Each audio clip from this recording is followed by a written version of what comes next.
Hi, this is video lecture 11.2 on ratifying the Constitution. As you guys remember from a couple days ago, we looked at the Articles of Confederation, and we saw how there was a lot of problems with those articles, which set in motion this idea for guys to come together at the Constitutional Convention in May of 1787 to decide, were they going to amend the articles or were they going to get rid of them. And as you guys know, within a few days, the delegates from 12 of the 13 colonies decided to discard, meaning get rid of the Articles of Confederation and write something brand new. As you guys saw from today's presentation in class, that there was a lot of compromise. And ultimately, after about 5 months, they came up with a constitution.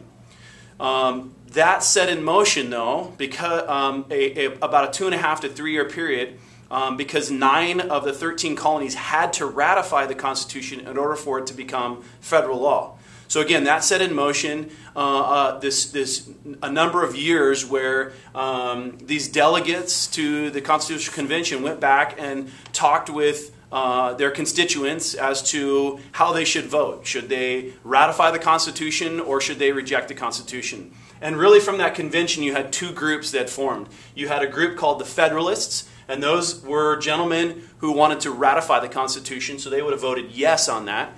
And then you had the Anti-Federalists, gentlemen who wanted instead of ratification, they wanted alteration. They wanted to change it somehow, and if they couldn't change it, then they were going to vote no, throw it out.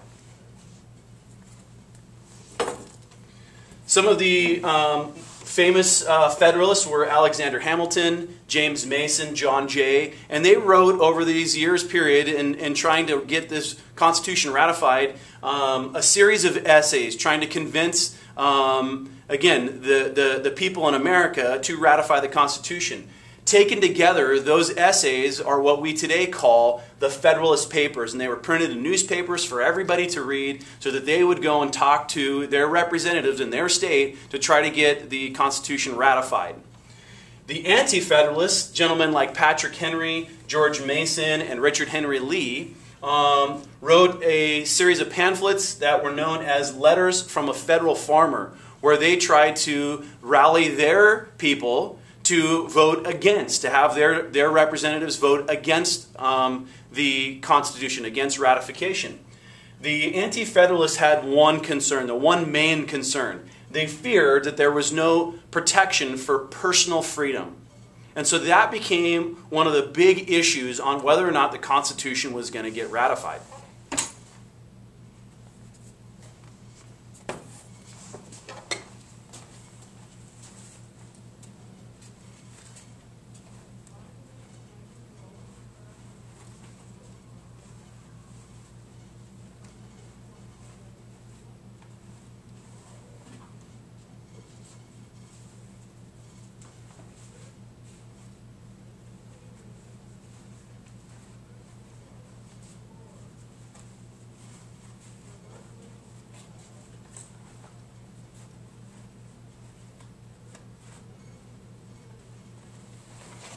Sorry about that, I'm back.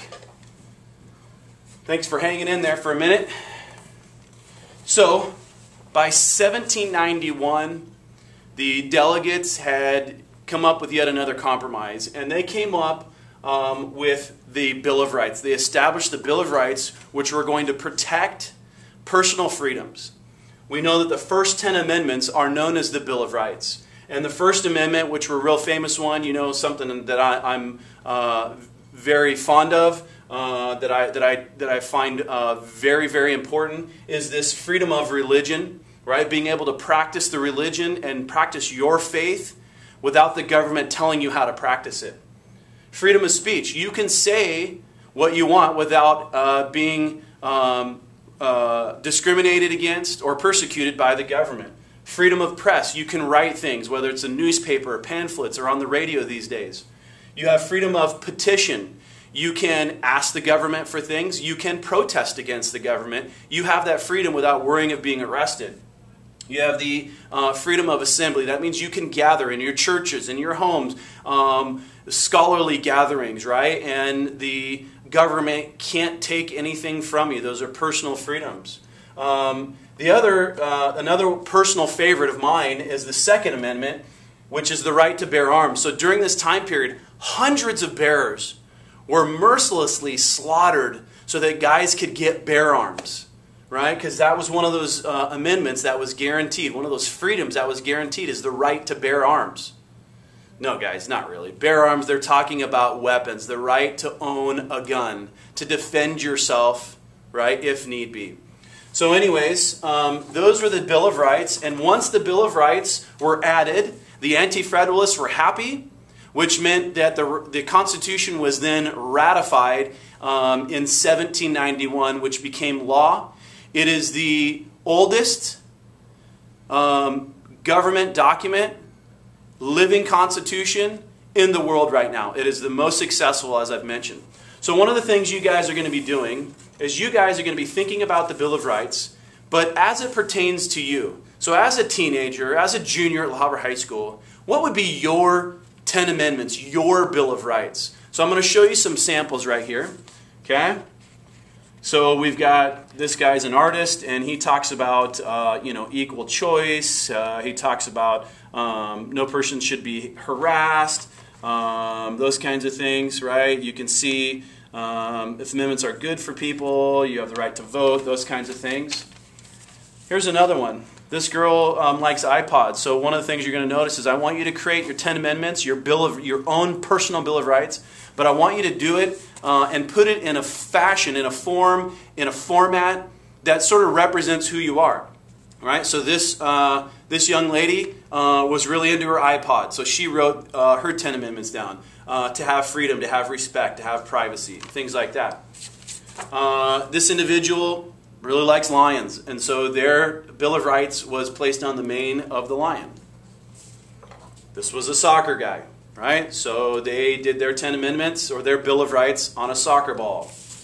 This person liked octopuses and softballs. Softball, right? So that's where they did their Bill of Rights. This person was into music, so they did their Bill of Rights on a note. This person just liked their format, so that's what they did it on. But this is not really what I'm looking for. I'd rather have something like this. This is a playbill. So this person was into theater, and they wrote their Bill of Rights on the back of a playbill like you'd get at a theater. This person was into boxing, right? Just giving you some ideas.